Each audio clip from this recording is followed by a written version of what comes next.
आइए सुनते हैं आज की कहानी लोहा मानना।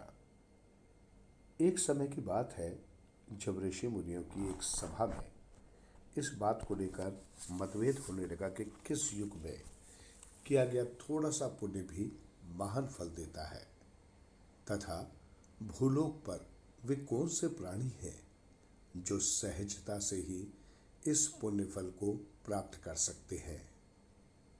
बहुत देर विचार विमर्श करने के बाद भी जब वे इस विषय में कोई उचित निर्णय न ले सके तो अपनी शंका के समाधान के लिए वे महर्षि व्यास के पास जा पहुंचे। उन्हें इस बात का पूर्ण विश्वास था कि महर्षि व्यास उनकी इस शंका का समाधान अवश्य करेंगे, क्योंकि वे समस्त वेदों तथा पुराणों के ज्ञाता थे। जिस समय वे सभी व्यास जी के आश्रम में पहुंचे उस समय व्यास जी गंगा में स्नान कर रहे थे। अतः वे सभी अपनी बात महर्षि को बताने के लिए वहीं गंगा के किनारे बैठकर उनके स्नान से निर्वृत्त होने की प्रतीक्षा करने लगे। गंगा जी में स्नान करते समय व्यास जी कुछ मंत्रों का उच्चारण करते हुए बोले, कलयुग ही श्रेष्ठ है, शूद्र ही श्रेष्ठ हैं तथा स्त्रियां ही श्रेष्ठ हैं। जब ऋषि गणियों ने उनके ये वचन सुने तो वे सभी चकित रह गए। स्नान करते समय व्यास जी ने जो मंत्र कहे थे, प्रथम तो वो स्नान करते समय कहे जाने वाले मंत्रों में से नहीं थे। दूसरे, व्यास जी ने कलयुग, शूद्र और स्त्री को श्रेष्ठ बताकर उन्हें और भी संदेह में डाल दिया था। वे तो व्यास जी से अपने संदेह का समाधान पूछने आए थे, किंतु अब स्थिति ये थी कि व्यास जी के वचनों ने उन्हें स्वयं और अधिक संदेह में डाल दिया था। वे अब अपने संदेह को छोड़ व्यास जी से पूछने लगे। व्यास जी स्नान आदि से निवृत्त होकर गंगा से बाहर आए। उन्होंने ऋषियों का स्वागत किया तथा उनके वहां आने का कारण पूछा। ऋषिगण बोले, हे प्रभु, हम यहाँ आपके पास एक संदेह का समाधान लेकर आए थे, किंतु यहाँ आकर हम दूसरे ही संदेह में पड़ गए। पहले आप हमारे इस संदेह का समाधान कर दें, फिर हम अपने आने का कारण बताएंगे। व्यास ने पूछा, पूछो क्या पूछना है। मुनिगण बोले, हे महामुनि, आपने स्नान करते समय जो वाक्य कहे थे कि कलयुग ही श्रेष्ठ है, शूद्र ही श्रेष्ठ है तथा स्त्रियां ही श्रेष्ठ हैं, इसका क्या अर्थ है? यदि ये बात गोपनीय है तो फिर आप हमें न बताएं।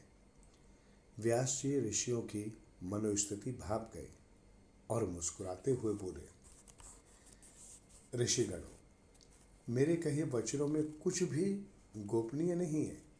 जो कुछ भी मैंने कहा उसका अर्थ मैं आपको अवश्य बताऊंगा। सभी ऋषिगण ध्यानपूर्वक व्यास जी की बातें सुनने बैठ गए। व्यास जी आगे बोले, ऋषिगण, जो फल सतयुग में 10 वर्ष, त्रेता युग में 1 वर्ष तथा द्वापर युग में 1 मास जप तप और ब्रह्मचार्य का पालन करने से प्राप्त होता है, उसे मनुष्य द्वारा कलयुग में केवल 10 दिन में ही प्राप्त किया जा सकता है। जो फल सतयुग में ध्यान, त्रेता युग में यज्ञ और द्वापर में देव अर्चना करने से प्राप्त किया जाता है, वही कलयुग में मात्र थोड़े परिश्रम से भगवान का नाम कीर्तन करने से ही मिल जाता है। अतः मैंने कलयुग को ही श्रेष्ठ युग कहा। कुछ देर रुककर व्यास जी ने फिर कहना आरंभ किया, जो मनुष्य उच्च कुल में जन्म लेते हैं उन्हें पहले ब्रह्मचार्य व्रत का पालन करना होता है। इसमें उन्हें शास्त्रों का अध्ययन करना होता है। उसके बाद गृहस्थ आश्रम में धर्म द्वारा अर्जित धन से विधि विधान पूर्वक यज्ञ दान आदि करने होते हैं, उन्हें अपने कर्मों में सदा संयमी रहना पड़ता है। इस प्रकार बड़ी कठिनता और अत्यंत कलेश से वे पुण्य लोक प्राप्त करते हैं।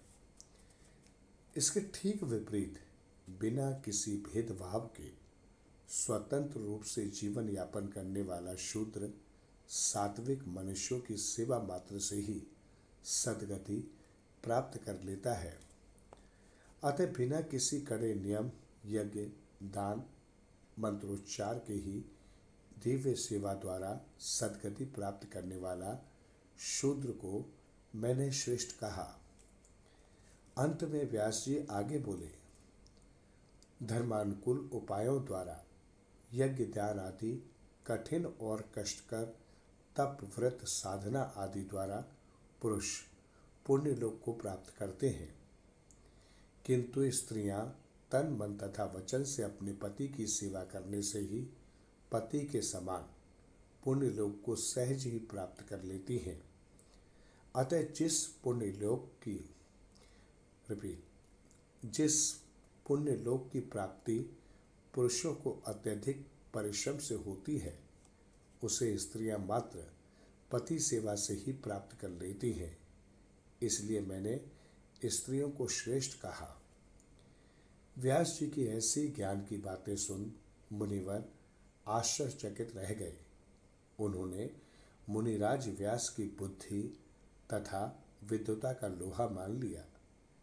जिन प्रश्नों का उत्तर जानने के लिए वे व्यास जी के पास आए थे, उन्हें उन प्रश्नों का उत्तर व्याख्या सहित में ही मिल गया था। व्यास जी ने कहा, हे ऋषिवर, अब आप लोग मुझे अपने संदेह के विषय में बताएं। मैं आपके संदेह को यथासंभव दूर करने का प्रयत्न करूंगा। ऋषियों ने हाथ जोड़कर व्यास जी को नमन किया और कहा, हे मुनि श्रेष्ठ, हम जिस संदेह को लेकर आपके पास आए थे, उसे आपने हमारी दिव्य दृष्टि से जानकर उसका समाधान पहले ही कर दिया। अब और हम आपसे क्या कहें। ये कहकर सभी ऋषिगणों ने व्यास जी का नमन पूजन किया और उनके वचनों का अनुकरण करने का निश्चय कर अपने अपने स्थान को लौट गए। इसलिए कहा है, व्यक्ति अपने जन्म से नहीं वर्ण कर्म से ही श्रेष्ठ होता है। अतः निस्वार्थ भाव से ईश्वर की भक्ति करनी चाहिए। ज्ञानी लोगों के ज्ञान से हर किसी को लाभ होता है। देवगण भी उससे अपनी शंका का समाधान कराने आते हैं। जैसे कि मुनि श्रेष्ठ व्यास जी के पास देवगण आए थे। ज्ञानी लोगों की ज्ञान की बातें सुन उनकी विद्वता का हर कोई लोहा मान लेता है, जैसा कि देवगणों ने व्यास जी की विद्वता और ज्ञान का लोहा माना।